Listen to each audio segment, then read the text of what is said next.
MSW Media.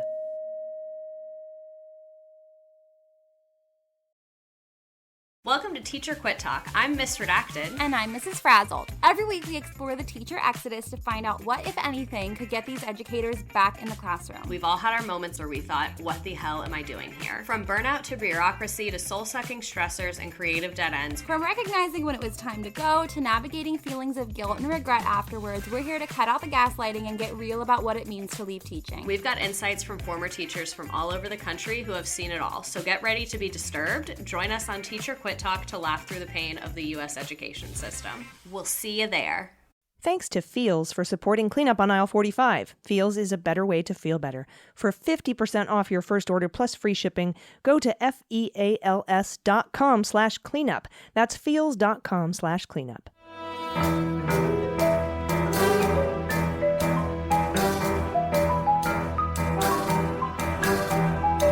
The rule of law is not just some lawyer's turn of phrase. It is the very foundation of our democracy. The essence of the rule of law is that like cases are treated alike. That there not be one rule for Democrats and another for Republicans, one rule for the powerful, another for the powerless, one rule for the rich and another for the poor, or different rules depending upon one's race or ethnicity. To serve as Attorney General at this critical time is a calling I am honored and eager to answer. So yeah, now it's cleanup on aisle 45 time. And for a long while yet, it is going to be cleanup on aisle 45. Hey everyone, welcome to Cleanup on Aisle 45. It's Wednesday, April 13th, and this is episode 65. Andrew, 65 episodes. I'm your co-host, Allison Gill. With me as always, Andrew Torrez. I can't believe we're at 65 already. Yeah, it kind of feels like our job should be done by now, right?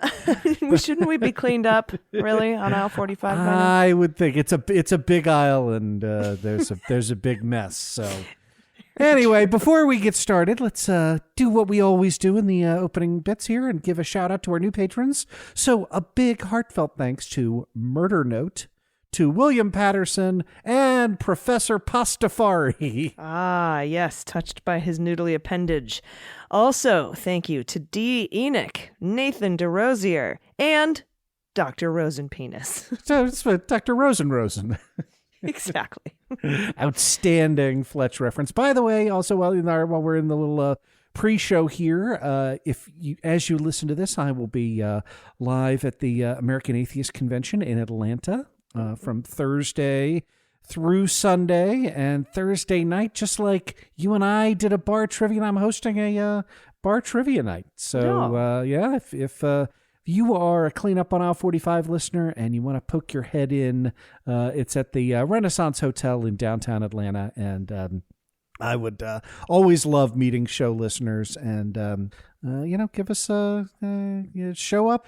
Our event is Thursday night, and that is bar trivia with the proceeds to go to charity, particular charity that helps women secure reproductive rights throughout the American Southeast. So, 100% of the ticket price is being donated in support of women's rights. So, I'm very, very happy to be doing that. Yes, excellent. And Atheist Convention. I will believe it when I see it, Andrew. Nice. I do have faith that you'll be there. Okay, all right. So we've got a lot to talk about today. We've got some court filings. We've got some Sussman motions. We've got some DHS impersonators. That's the craziest story ever. Holy shit. I've been texting back and forth with like Frank Figliuzzi and Pete Strzok, like every time some more news drops or I see a new filing, and we're just like absolutely flabbergasted at what's going on. Although there was a hearing today. We might as well, let's start with this. Yeah, absolutely. So two guys, Tahir Zeta and Ali, impersonating DHS officers, and DHI officers, and at one point impersonating an employee of the Department of Justice, which we just learned in another filing. And they were picked up, and today they had a hearing for pretrial detention. And the Judge Harvey, said right off the bat, I'm not making a ruling today.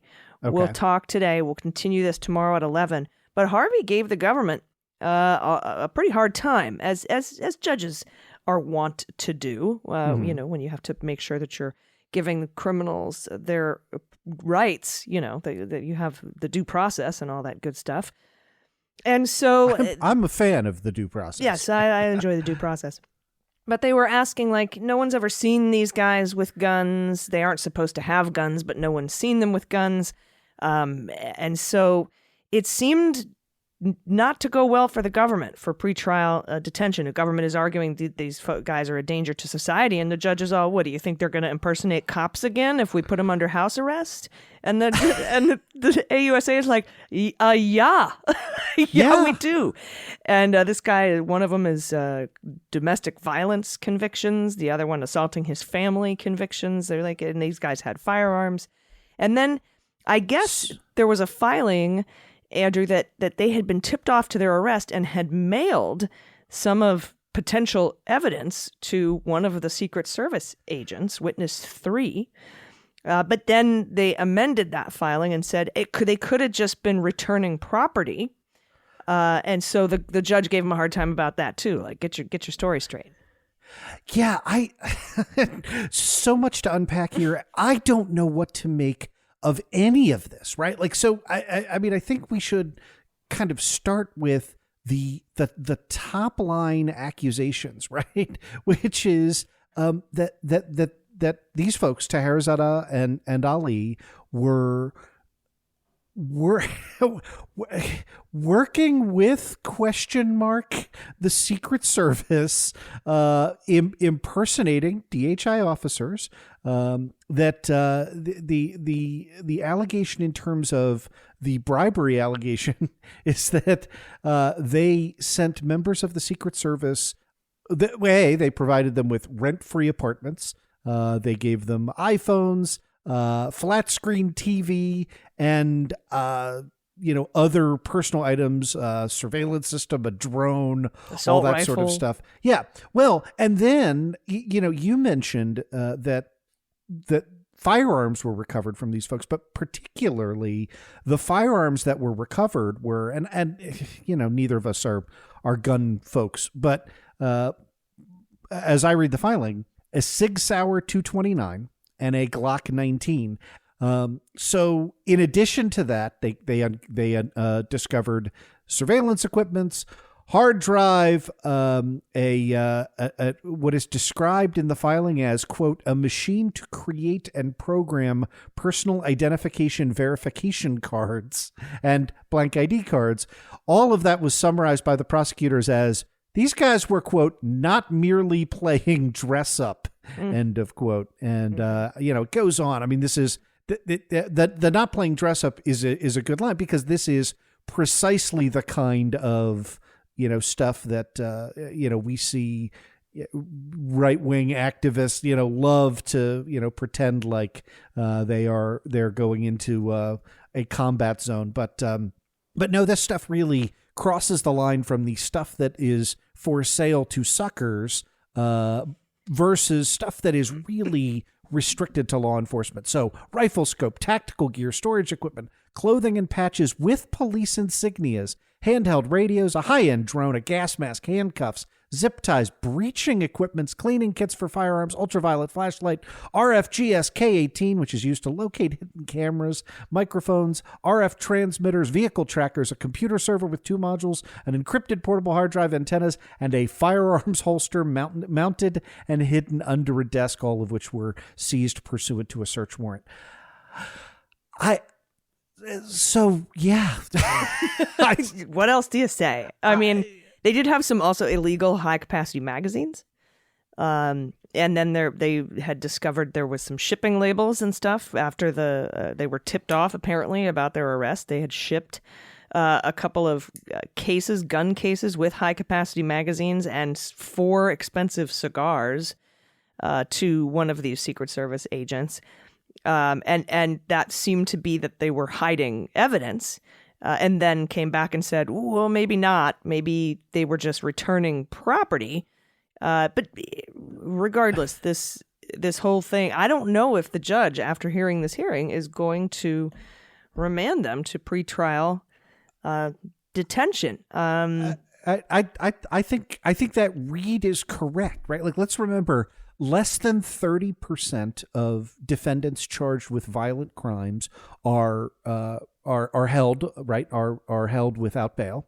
And so that is, you kind of think, oh, well, that's just de rigueur, right? That's always the case, but not. More often than not, criminal defendants charged with violent offenses are released on some form of bail. The real complicating matter here is trying to piece together what the government's story is, right? Mm-hmm. Is the government in affidavits at that hearing on Monday? The government said, that 4 of its agents were duped. Duped by what? Duped to how? I mean, this is illustrative of the importance of understanding and being able to cleanly articulate your theory of the case from start to finish, mm-hmm. right? Although, this is Matt Graves, who I love. I have a justice crush on Matt Graves. Yeah. And that he's willing to ask for pretrial detention and go out on that limb comforts me in other things he's mm-hmm. investigating. And I think that here, this case is evolving and changing so rapidly that it's almost impossible to get a clear filing in by the deadline for pretrial detention. Do you know what I mean? Like there's so much here that they're like, here's what we have today. Oh, 2 hours later. Wait, we have 2 new things, and they're giving it all over. Yep. But this, I think where this might land is that these guys might be let out in custody of their parents, by the way, with ankle monitors, probably. That seems to be where the judge is headed, GPS, house arrest, mm-hmm. Pending trial. But I think that might be what we're looking at. And I giggled there because, again, reminder, these folks are 35 and 40 respectively, right? This was apparently a well-orchestrated, long-running scheme. So it's just, it's funny to think somebody my age being like remanded to the custody of their parents, Mm. But no, and to go to your point, this is well, I was going to say this kind of case, but I've never seen anything like this, right? But these kinds of cases in which the government is expected simultaneously to articulate a complete theory of the case, but also the government is the entity against whom the fraud was perpetrated, right? That really does wind up sort of at cross purposes, right? When you don't know, it's really, really hard to then state with finality the things that you do know, right? Mm-hmm, mm-hmm. And so, our listeners will not have difficulty kind of piecing, reading between the lines on this. This is as part of the larger narrative in connection with 1-6, in connection with cleaning up aisle 45, right? This is an illustration of how even in a situation where you have significant extrinsic evidence, significant good facts on your side, right? I mean, we just detailed all of it, right? Like we have the hard drives. We have the fact that these guys have what appear to be restricted police firearm. We've got the vest that says police across it, right? Like this is lots and lots of good evidence.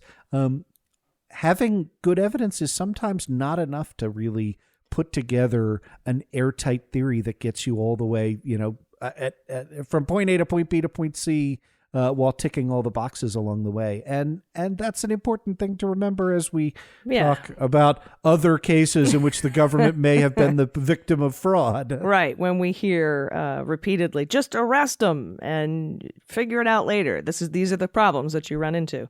Yeah.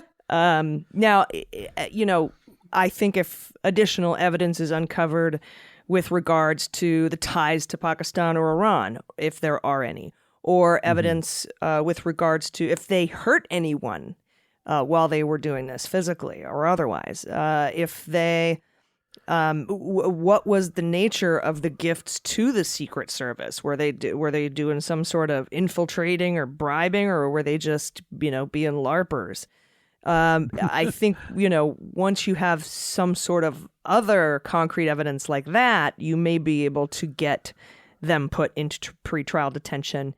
But so far, I think Graves here is just asking for the max based on what he has and seeing where the cookie crumbles.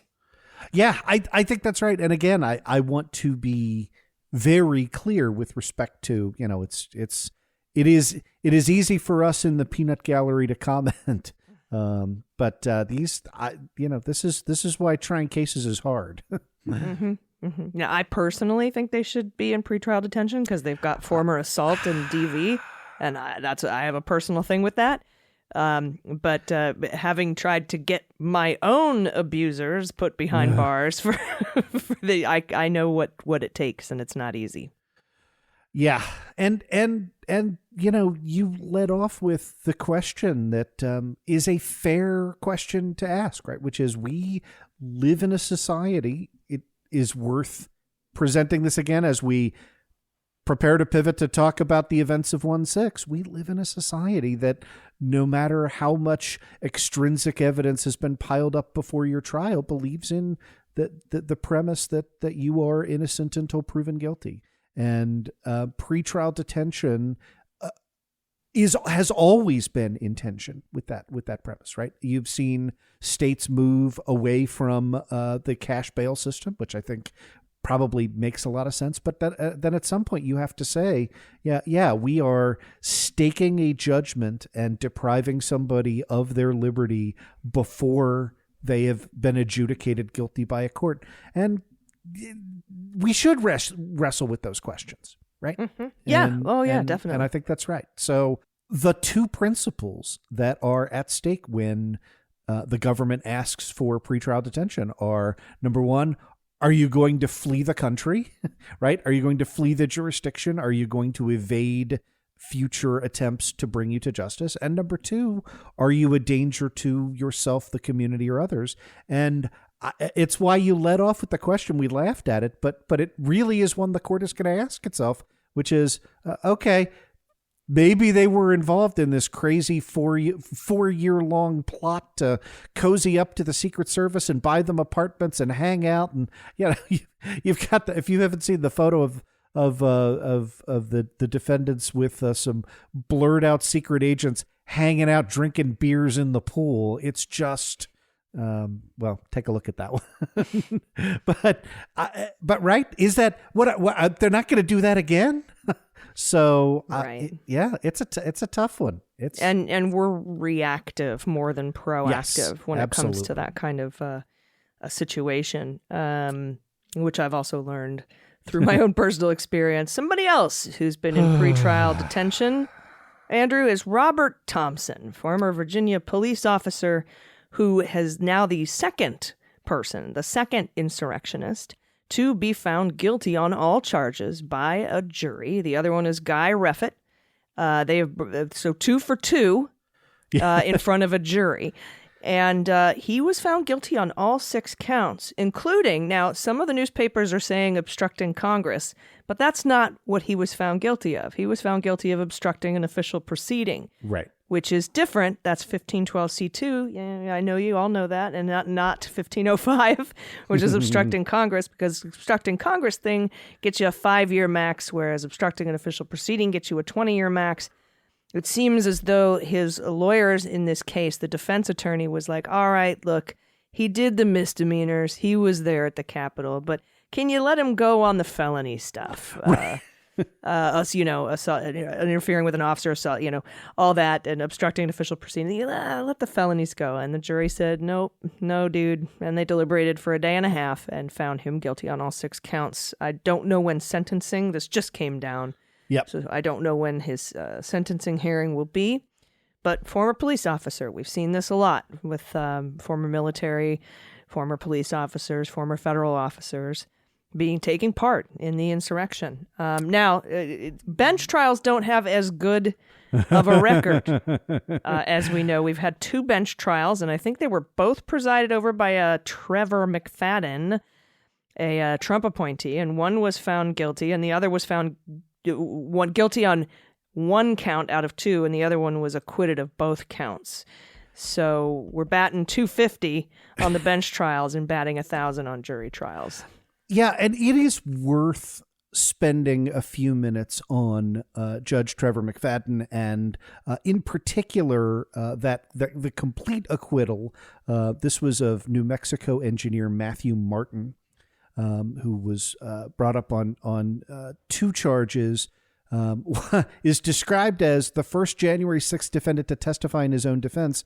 And his testimony is, I need to read this for purposes of discussing on the show, that he thought the officers at the rotunda at 3 p.m. Now, mind you, this is after windows have been smashed. This is after parts have been set on fire. This is after grenades have been tossed by the Capitol Police, right? This is 3 p.m. in the afternoon.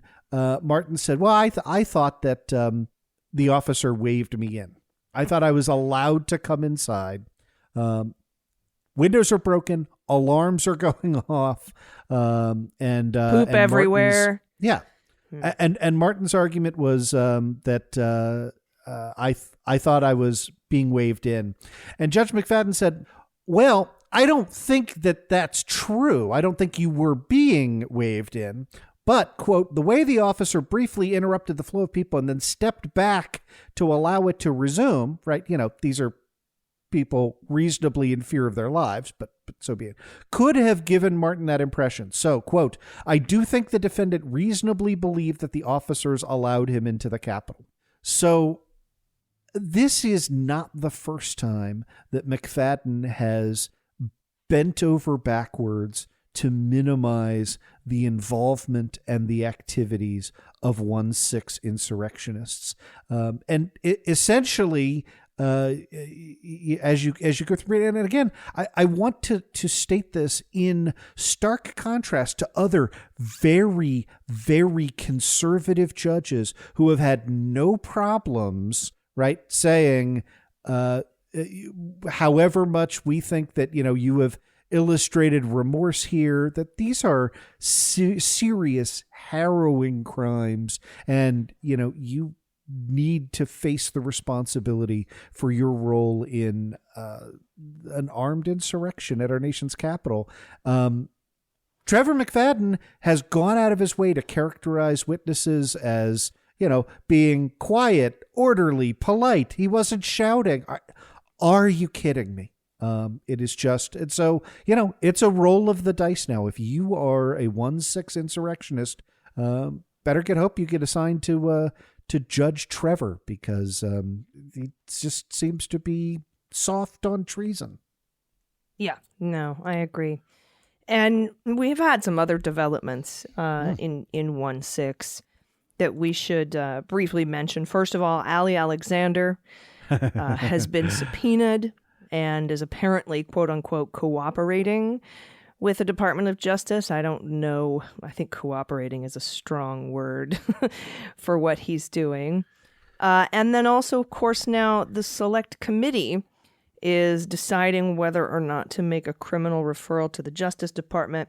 And, last year I said, perhaps we're looking at a Department of Justice that is trying to politically insulate itself by waiting for a criminal referral from the January 6th committee or from the Department of Justice Inspector General.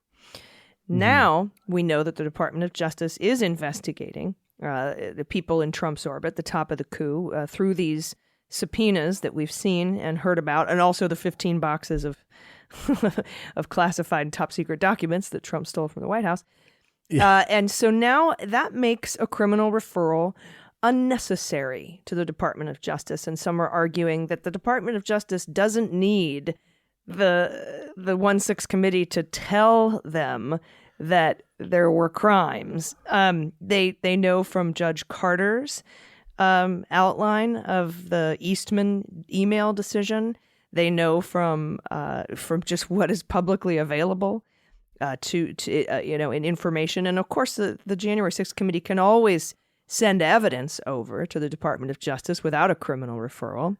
So some now are arguing that it would actually politically taint a Department of Justice investigation by making a criminal referral from J6, giving the Republicans unnecessary ammo that they could use to decry the DOJ investigation as politically motivated. What are your thoughts on that?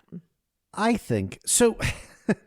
There really are two tracks that we're going down right now, right? The first is, and these tracks are at cross purposes, right?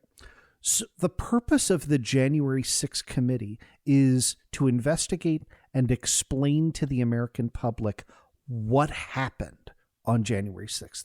And I have to say, I remain very, very confident in the January 6th committee. I hope that they are nearing the conclusion, but I also get this just because of the passage of time, right? We're already 15 months out. And the Republican Party is an institutional gaslighting machine, right? They are engaged in the substantive rewriting of history. And the longer we go without having an official record of exactly everything that happened, the easier it is for people to say, they were misguided tourists and it was an Antifa agitprop, false flag operation. And right. And those claims are nonsense, but those claims are being made every single day in the right wingosphere, and our best evidence is still being compiled, right? So on the one hand, you've got the job of the 1-6 committee is to explain, to gather evidence, use its subpoena powers, and make a case to the American public about what happened and how we can stop it from happening again. And maybe make recommendations for legislation to prevent it happening again. Exactly right. That was the second half of that explanation is the congressional function, which is, okay, we detail the faults. How do we prevent something like this from right? Like, how do we make the Electoral Count Act? Do we put it in crayon with pictures so that people understand it? Because to me, it's clear, and in fact, I think that some right-wing folks are actually using the fact that the committee wants to shore up the Electoral Count Act as proof that the Electoral Count Act isn't clear. And they thought that there were these legal challenges that could be made to it. It's so unclear that y'all need to rewrite it. And that's just absolute garbage. But regardless, can I go down that rabbit trail? Yeah, of course. Of course. My point is the committee's purpose is not to indict anyone or prosecute anyone or criminally investigate anyone, nor has it ever been. Yeah, and that's you, because you're so good at this, instantly intuited where I was going with the second half of it. But I want to talk about that argument because I have seen it raised online, and it is just as pernicious and bad faith an argument as we can possibly get. So one of the things, and I want to make kind of a clear analogy to everyday tort law, right? So one of the things that is just without question uncontrovertible is that subsequent remedial measures in a tort case are not admissible as evidence of the underlying negligence, right? And what that means is, right, you're running an ice cream shop. I visit your ice cream shop. I slip and fall on your floor. I hurt myself. I sue you for negligence. The next day, you put up a sign that says, caution, floors may be slippery, right? And you change your policy about how often you're mopping the floors, right? It's an ice cream store, people spill, that sort of thing. I can't go to trial. It is well established since 13th century Saxony, since, the lords and ladies gathered at Kildare, like that I can't introduce the evidence that you changed your policy as proof that the previous policy was a bad thing, right? And the reason for that is 100% super duper clear basic principle of American law, English law, Anglo-Saxon law, dating back 1,000 years. And that is because we want people to fix problems, and we do not want, right? If you could introduce that evidence, then store owners would have to weigh, what do I think the risk is that somebody's going to fall again and I can't fix this problem until after I've dealt with this lawsuit. That's insane, right? The same principle applies here. That's a little bit of an analogy with respect to the Electoral Count Act, right? In other words, someone can say the Electoral Count Act is not a model of clarity in drafting. And they would be correct, okay? The Electoral Count Act, 3 U.S.C. 15, is incredibly confusing, right?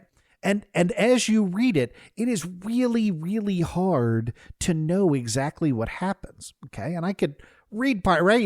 If more than one return or paper purporting to be a return from a state shall have been received by the president of the Senate, those votes and those only shall be counted, which shall have been regularly given by the electors who are shown by the determined mentioned in section 5 to have been appointed if the determination in said section provided for shall have been made by such successors or substitutes in case of a vacancy in the board of electors so ascertained, no, that sentence still goes, as have been appointed to fill such vacancy in the mode provided by the laws of the state, but in case there shall arise the question of which 2 or more state authorities determining which electors have been appointed.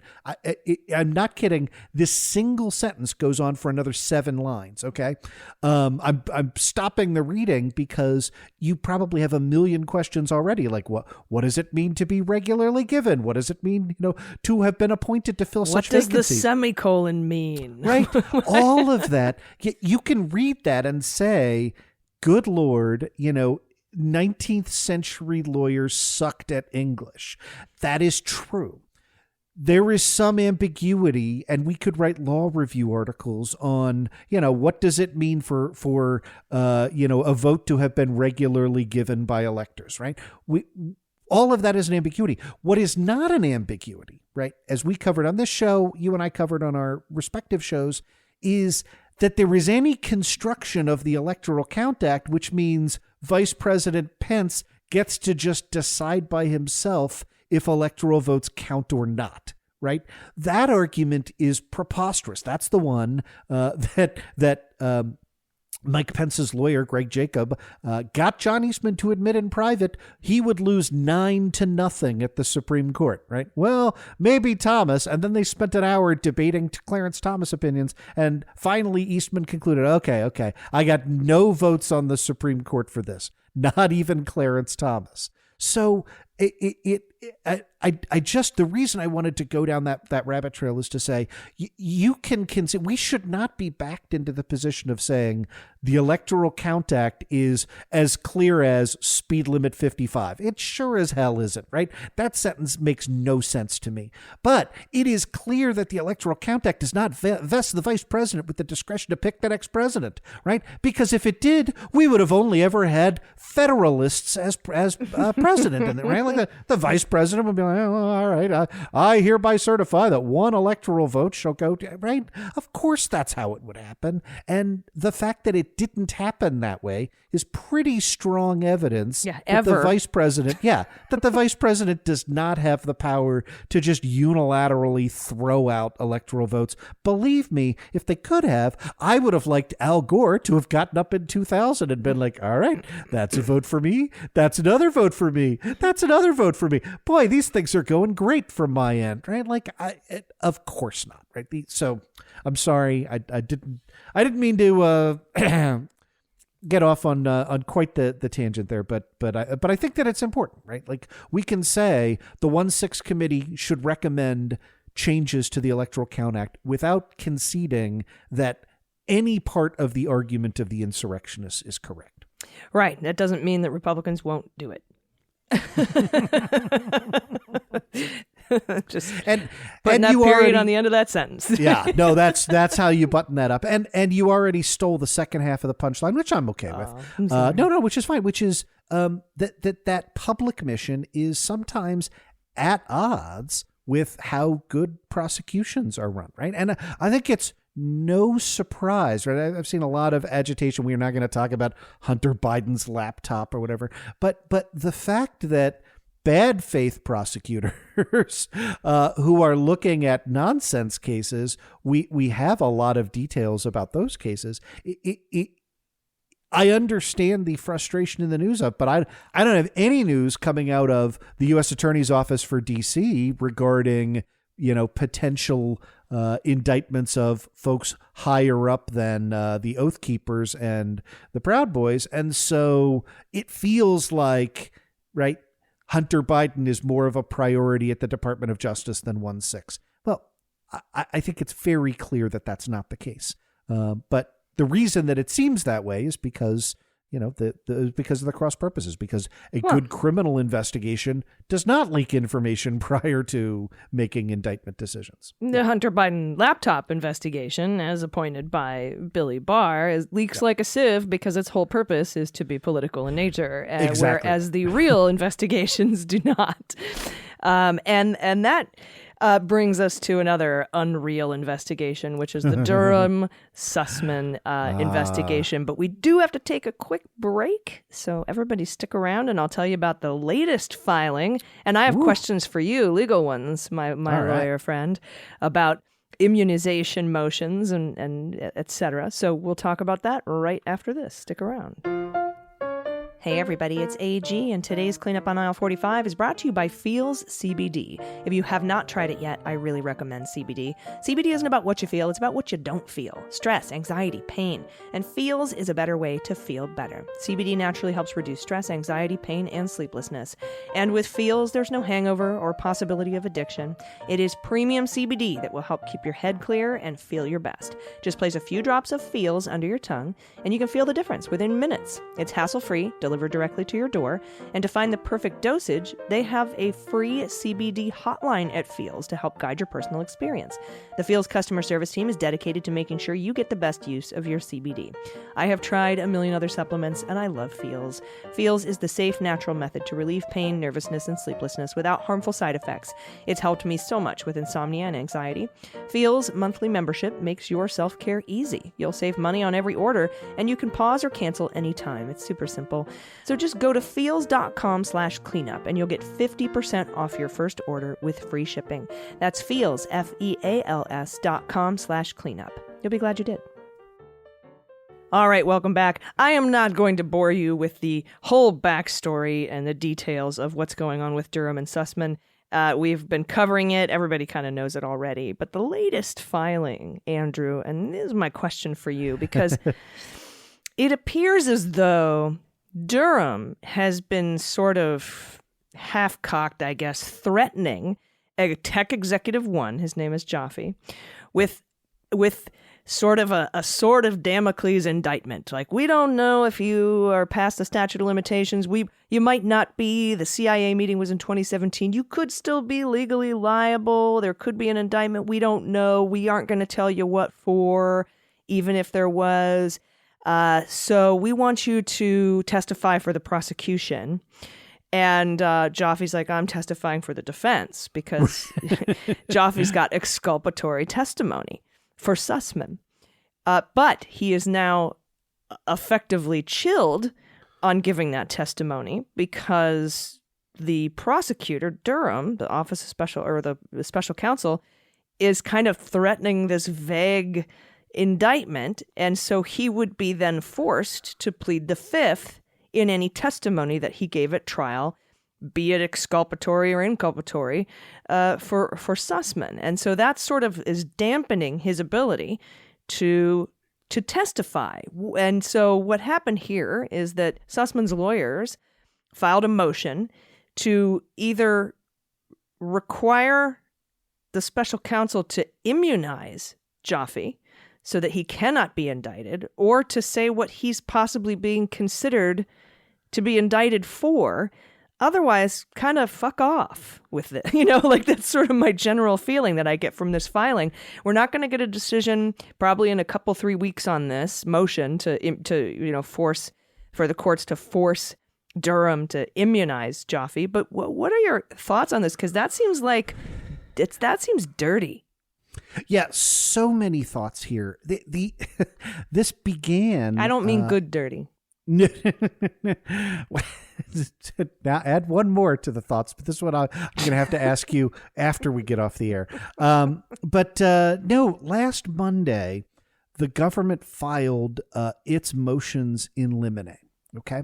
And motions in limine are pre-trial motions that you file about certain kinds of evidence that you either want entered or excluded. Right.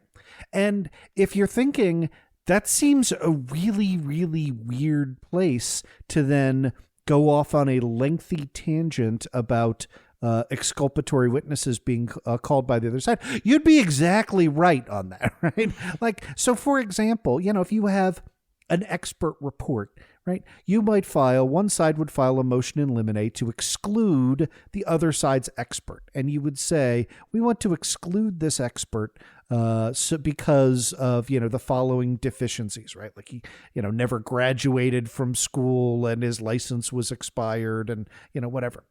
In the middle of this fact section about the kinds of evidence that Special Counsel John Durham seeks to have admitted or excluded at trial, right? So the motion is to, one, admit certain witnesses' contemporaneous notes of conversations with the FBI General Counsel. Okay. You can understand that. That's been a core issue, at issue here. Number two, admit emails referenced in the indictment and other similar emails. The argument on that, right? An email is technically hearsay. They are also typically, reliable, contemporaneous, routinely produced business records. So I can understand that. Number three, admit certain acts and statements, including the defendant's February 2017 meeting with a government agency, his 2017 December congressional testimony, and his former employer's October 2018 statements to the media as direct evidence, or alternatively, pursuant to Rule 404B, exclude evidence and preclude argument concerning allegations of political bias on the part of the special counsel. And five, admit an October tweet against the Clinton campaign. Okay. All right. That's what they want to do. But again, illustrating that this is a political prosecution. This is not a serious case. That we have covered that at great length, and you're right in saying, go back and listen to the archives if you want to know why. This is designed to generate headlines, designed to be leaked, designed to stir up outrage in the right-wing sphere. And so and the judge warned Durham about it, too. Yeah. In that specific motion to consider what was it? Conflicts of interest. And then he went off on, for 4 pages on a bunch of nonsense. And the Sussman's lawyers asked him to strike that. And the judge said, we're not going to strike it, but fucking watch your step, Durham. Right. And we broke all that down, right? How motions to strike are incredibly rare. So again, in the middle of the fact section, you tell me what this has to do with any of the relief that I just described. Okay.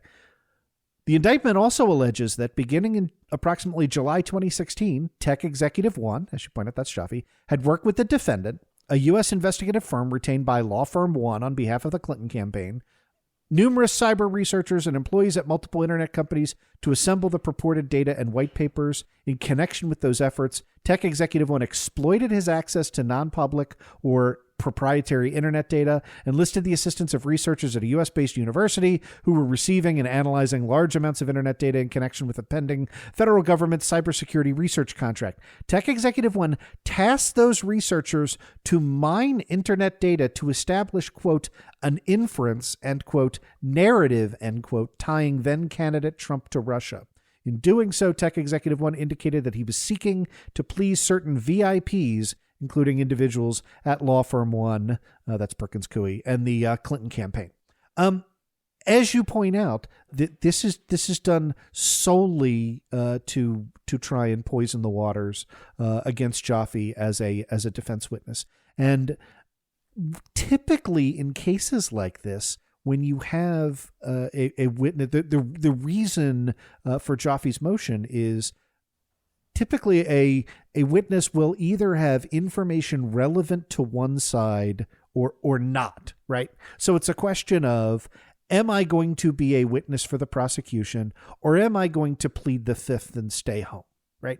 And so the government will then decide on the basis of how much it wants your testimony, whether and to what extent to immunize that witness in order to compel that testimony, because you can only assert the fifth if you can assert that there is testimony which would tend to incriminate yourself. Once you've been immunized, right, there's no testimony, if you've been given blanket immunity, there's no testimony you could give which could incriminate you, and therefore you can't assert the fifth.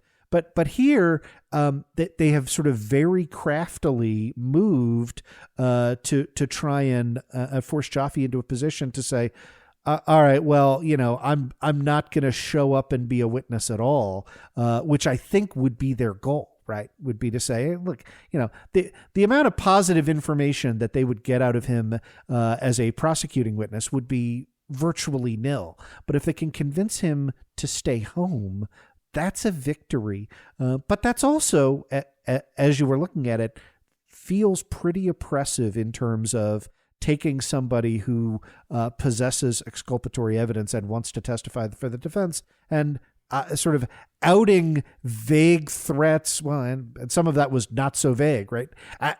Outlining potential criminal conduct, as you pointed out, as a sword of Damocles over that potential testimony. So I have never seen this before, right? A motion that, the kind of, immunize me or get off the pot.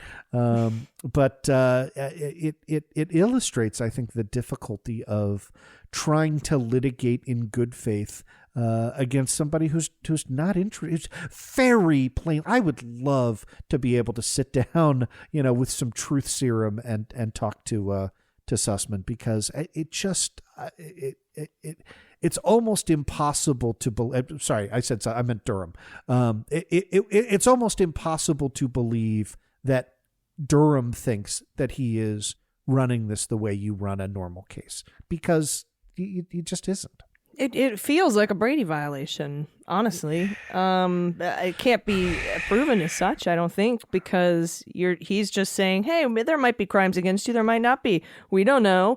Yeah. When has it been 5 years since you talked to the CIA? We know it's been 5 years since you talked to the FBI, but that CIA meeting was in 2017 and, September 2017. So could go either way. And to do that, to keep a witness out who might be providing exculpatory information seems like a violation of a criminal defendant's rights to get exculpatory testimony.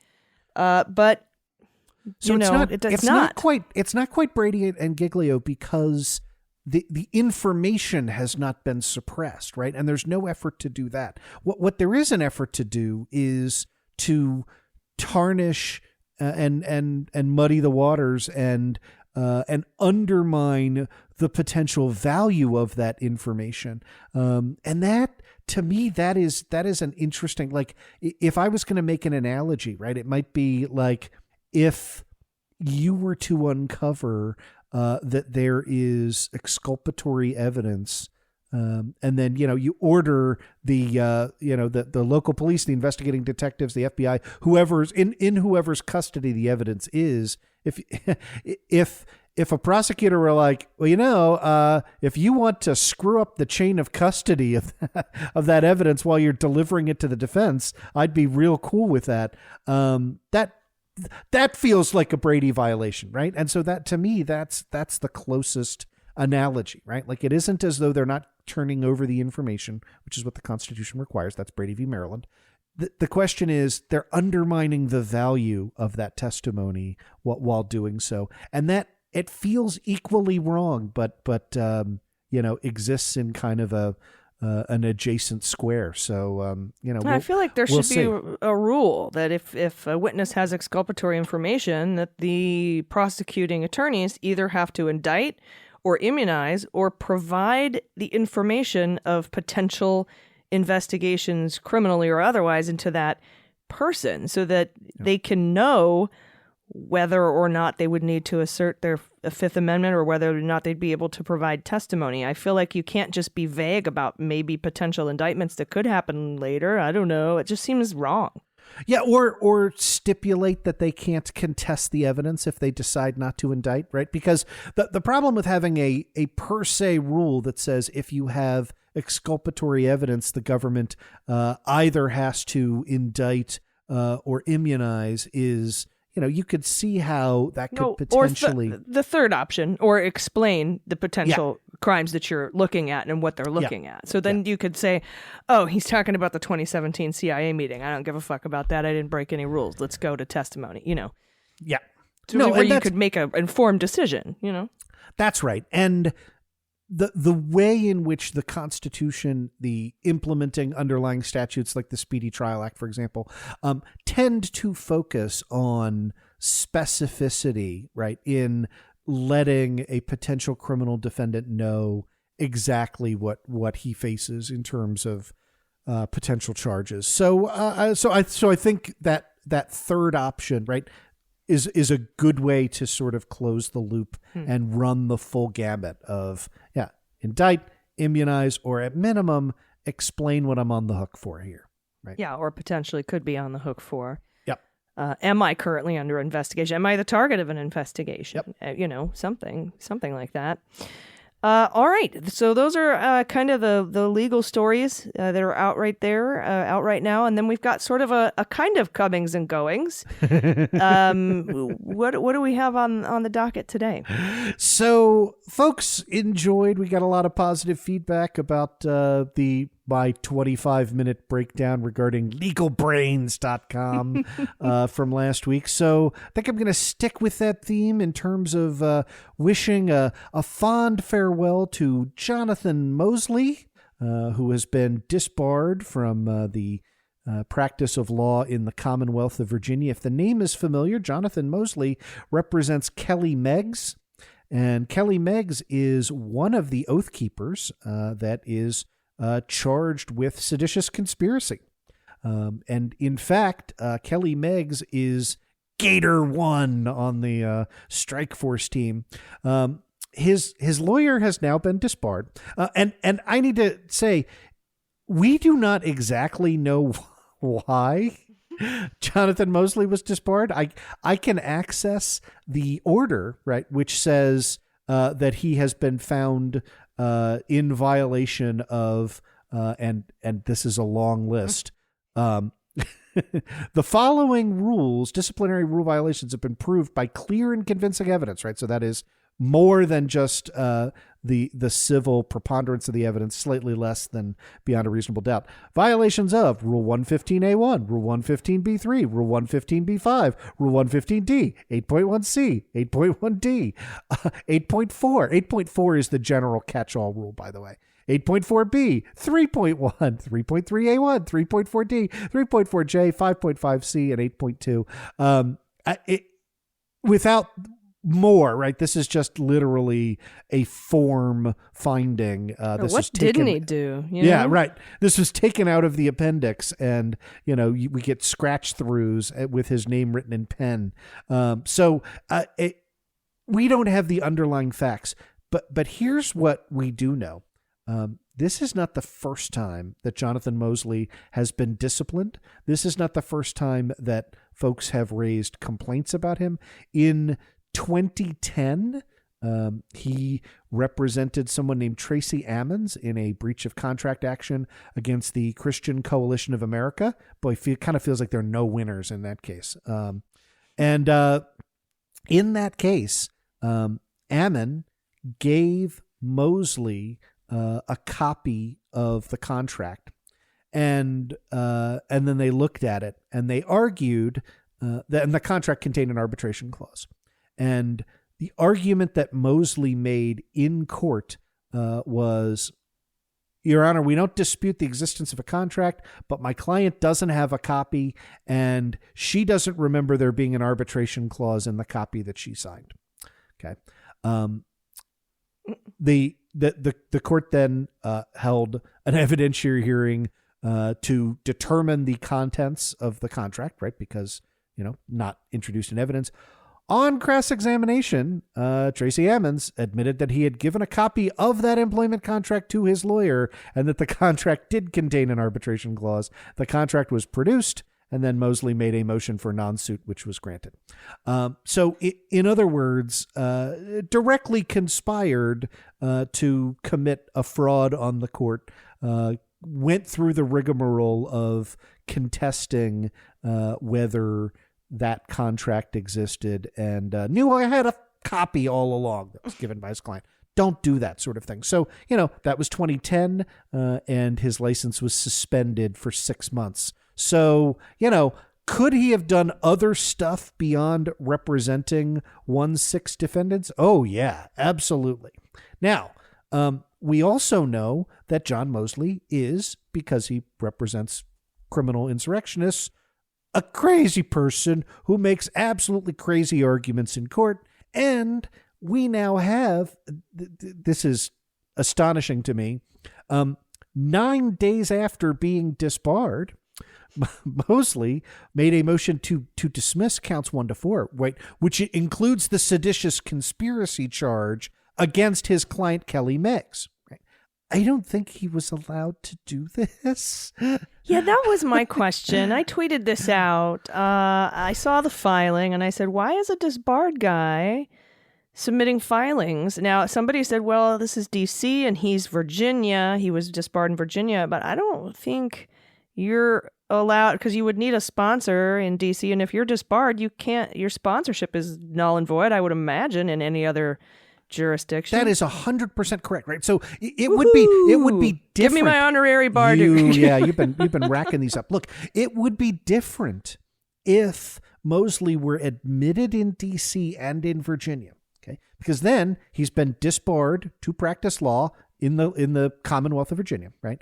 But he's still licensed for now in D.C. And so in that interregnum, you could imagine him filing in his D.C. cases because he is still technically a D.C. lawyer. He is admitted pro hoc vice in this case, right? That is specially admitted under the sponsorship of a Virginia lawyer, under the sponsorship of a D.C. lawyer, right? And that is based on him being a lawyer in good standing and member of the Bar of Virginia. I know. I get pro hocked into court all the time, right? And you have to sign a little affidavit that says, I am a member of good standing of the bars of, and I'm a member of the bars of Maryland and the District of Columbia. So when I litigate in Virginia or anywhere else, right, I have to move to be admitted pro hoc vice. I fill out that little affidavit. I hire local counsel. They move. The court grants the motion because the court always grants the motion, right? There's a heavy presumption in allowing litigants to be represented by the lawyer of their choosing. And so what happens if you file and you're disbarred and your pro hoc vice is no bueno because you have to be a lawyer in good standing at another bar? I mean, what are you going to get disbarred again? Like, what happens? There may be a practical, there's nothing that the court can do. Contempt? But you could enter a contempt order, right? That the court, you could enter sanctions for it. All of that is possible. And this is before our friend Judge Mehta in the U.S. District Court for the District of Columbia. I have some sympathy to the idea that Mosley's clients are so odious that he can't find anybody else to represent them. That's what Mosley said. This is, you're in trouble when this is your defense to the Washington Post. But Mosley said, because there was a status conference yesterday, and Mosley said he did not know the purpose of the hearing, but it might be about the disbarment order. He said his client, Kelly Meggs, is aware that he's been disbarred. Quote, I've been trying for months to get additional attorneys, and they're not out there. So obviously it'd be good for Kelly Meggs to get another attorney, but that doesn't mean they just magically appear, Mosley said. And Meta's been warning about this for a while. Well, Meta's like, you should probably have a different counsel or a second lawyer or something. And we're going to get to why in a second. But the other thing that this pushes against is the strategy of these Oath Keeper defendants, right? This is all the Stewart Rhodes, right? These are the indictments that we talked about. Oath Keeper leader Stewart Rhodes, Kelly Meggs was the Florida leader of the Oath Keepers. This is there is a standing order that trial is set to commence on July 11th, right? And the strategy of the Rhodes defendants has been to file anything and everything under the sun, including explicit motions to extend time, to stay, and all of those have been denied, right? Judge Mehta wants this to go to trial, and rightfully so, right? July 11th is going to be 18 months out. It's about damn time, that we had an official adjudication of the crimes that you committed. So appearing without a lawyer could certainly throw a monkey wrench into that. So nobody wants, I should say this, slowing down Meggs's trial because his lawyer has been disbarred is in fact exactly what everybody on that side of the aisle wants, right? And what the government and Judge Mehta do not want. On the other hand, I'm going to read this, and I know you've seen this, but in response to an indictment for seditious conspiracy, we have this argument. The central claim of count 1, that's the seditious conspiracy count, fails because nothing alleged involves or relates to opposing the lawful transfer of presidential power. That's in bold underline. And you would think that's kind of a weird claim to make against the people who were prepared to run guns inside the Capitol, breach the Capitol, had their secret G.I. Joe strike force teams, right? Really nothing relates to opposing the lawful transfer of presidential power? And then we get this argument, which is just, it is so And you're bizarre. talking about the filing that he just recently made. Yeah. Right? This is a motion to dismiss the seditious conspiracy count made on April 10th, 9 days after being disbarred, that the lawyer argues, the Constitution makes it clear that it is a constitutional impossibility to oppose the transfer of presidential power. Not only could such a goal not be accomplished, but beyond that, it is an irrational concept lacking in any basis in fact, law, or common sense. This is not a case in which conspirators might attempt to do something they are unable to successfully achieve. By the way, it was. It is an irrational concept, like dividing by zero. There can be no such thing in law or fact. Now, if you're thinking, my head hurts, that would be correct. Here's the argument. The argument is, because the Constitution says the president's term shall end at noon on January 20th every 4 years, that means that person is no longer the president once that comes to be. So, quote, this constitutional requirement is self-executing. A president at 11:59 p.m. ceases to be president at 12:01, right, on the 4th January 20th, since his or her term began. Quote, there is nothing in heaven or earth that can stop the transfer of presidential power. Nothing in the universe that can add 1 minute to a president's term of office.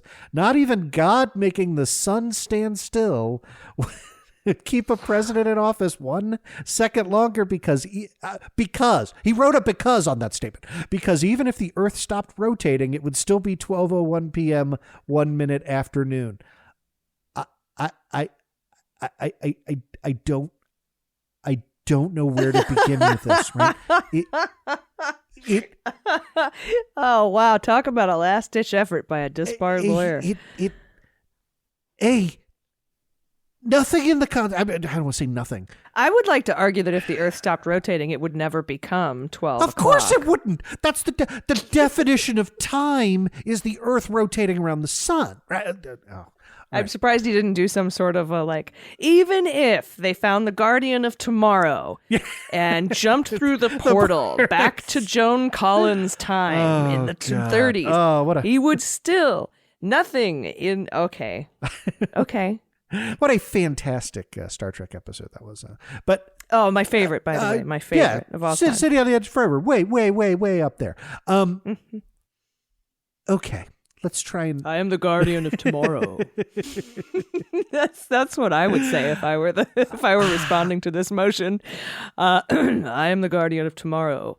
And if we did stop the Earth's rotation, it would not become noon. Therefore, we're still going to go forward with the seditious conspiracy charges. It goes on. Okay. It says no. The question of how Congress, what we are commanded to believe and recite, was a purely ceremonial meeting and photo op of Congress on January 6, 2021. Sidebar, no, it wasn't, right? That was not a photo op. That's why it was super duper important that it not be interrupted and that it continue. Yeah, that's why they re-met and like frickin' 97-year-old Mitch McConnell stayed up to 3 a.m, right? Like that, because it was super duper important that we transfer power. Right? Anyway, ought to apply the laws to the facts amidst unprecedented massive alterations. Those are political opinions. Someone would become president at 12:01 p.m. on January 20th, 2021. The question is whom? Yeah, and when you take the person who is lawfully entitled to become president and work to make that person not become president, that's what we call seditious conspiracy. It continues. I am not kidding. This section is like 7 pages long, and it has bold underline italics in place of, warrants for the argument. It contains the phrase set aside as its own paragraph, but this is earth-shattering. This necessarily makes everything in this case, the political beliefs and political activism of these defendants and hundreds of others concerning to whom the laws and facts properly and correctly assign the transfer of presidential power. It is immaterial whether the court, the attorney's office, the Congress, the media, or John Q. Public agrees or disagrees. Disagreements are a fundamental feature of politics. It is immaterial who is correct. What is immaterial is that these and other defendants are charged with holding political views different from the U.S. Attorney's Office political beliefs. Again, to be clear, that this is not about this is about holding actions based on political views that differ from what the law permits. That's what we call seditious conspiracy. I feel like if I went in and stole like $1,000 out of a cash register or $50,000 from a bank, that maybe Mosley could get me off on saying, what is money? Really, when you think about it, I mean, come on, it's a piece of paper that represents something that used to be a gold standard, but there's not enough gold to back up the money. And so money it's a construct, it's a political construct, devised by the Fed, and we, so she didn't steal anything. You would absolutely get, right, Ponzi scheme. We would get your birth certificate being linked to the Order of the Illuminati's rule in 1936, and that it shows that you're being posted as collateral for the shadowy international cabal that's loaned out. And it's not even really me; it's the government entity. Right. Well, you are purporting to be you me. Cannot be the capital letters. That's exactly right. My flesh and blood self was at home. Only your straw man was indicted. When that $1,000 of liberal money was stolen from this is bonkers for crazy people, right? Like if you were to pull 1-6 insurrectionists and say, do you think that all you were doing, right in the middle of it, right? And ask, do you think that all you were doing is expressing a political opinion?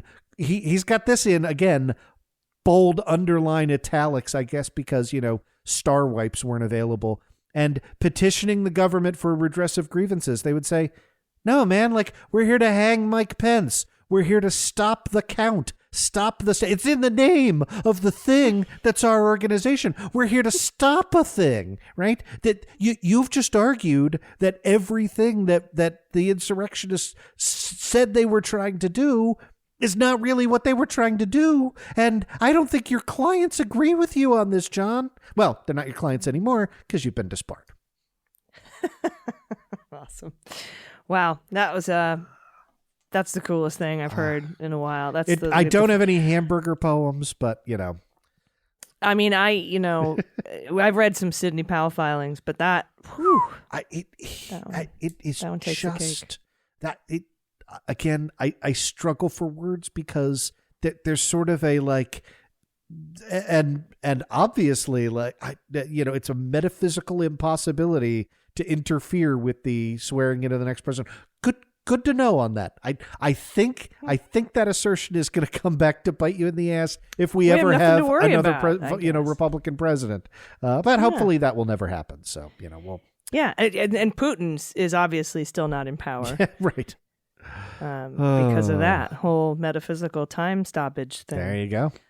All right, we've got a couple minutes left, and we have another comings and goings. We have a new ATF nominee, and something going on with some ghost gun stuff. Yeah, just this week, President Biden announced that his nominee to lead the Bureau of Alcohol, Tobacco, Firearms, and Explosives will be former U.S. Attorney Steve Dettelbach, and Dettelbach's announcement is coinciding with the announcement on Monday, finalizing a federal rule trying to regulate what are being described as ghost guns. And so the idea, ghost guns are guns either that are resold or are sold in kit form that do not have serial numbers, right? And therefore are incredibly difficult to track and trace in federal databases.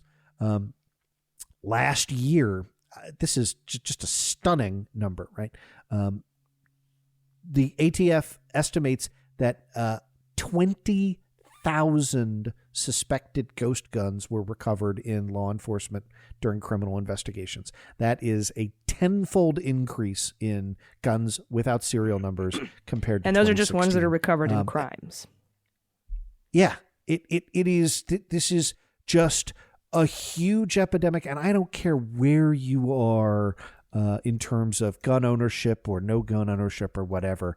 The idea that you would want to intervene and oppose a rule that is only aimed at tracking guns that are recovered in criminal investigation is just astonishing to me. But of course, that's where our modern Republican Party is. This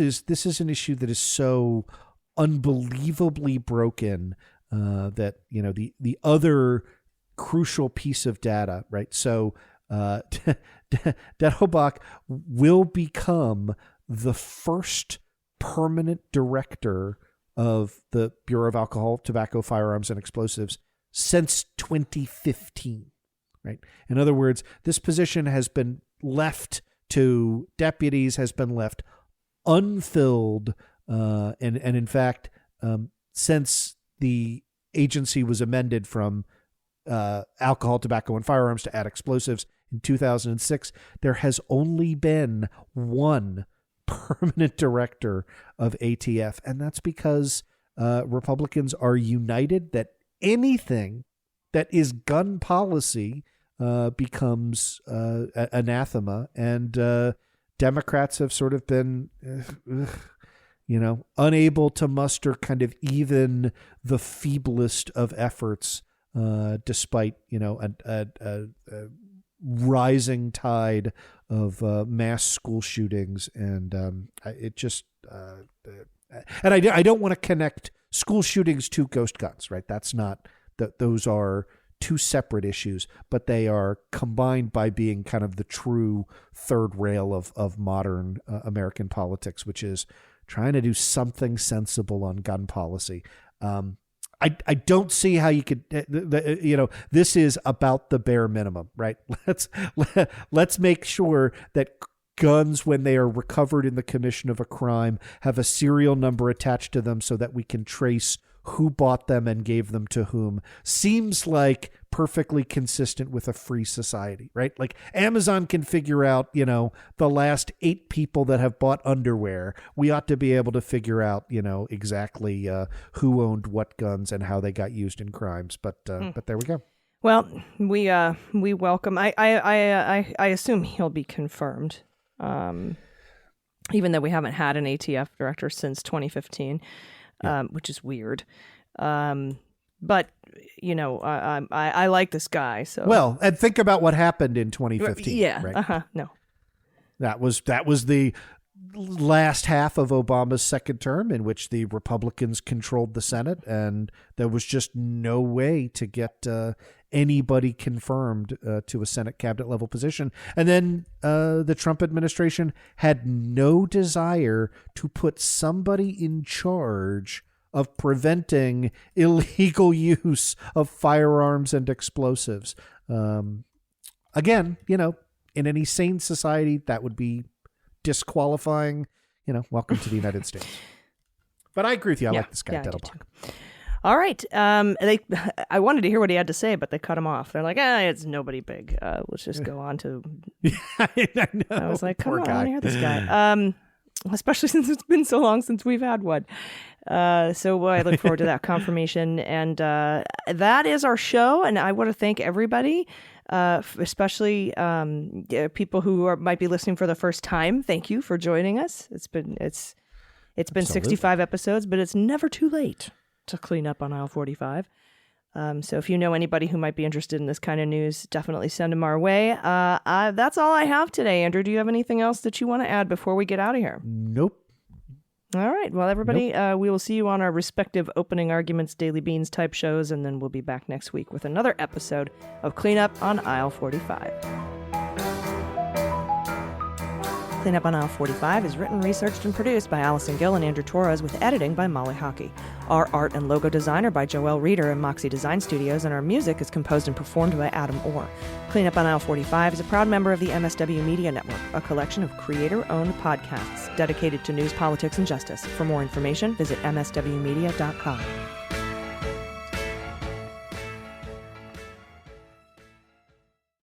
Hi, I'm Harry Littman, host of Talking Feds, a roundtable that brings together prominent figures from government law and journalism for a dynamic discussion of the most important topics of the day. Each Monday, I'm joined by a slate of Feds favorites and new voices to break down the headlines and give the insider's view of what's going on in Washington and beyond. Plus sidebars explaining important legal concepts read by your favorite celebrities. Find Talking Feds wherever you get your podcasts.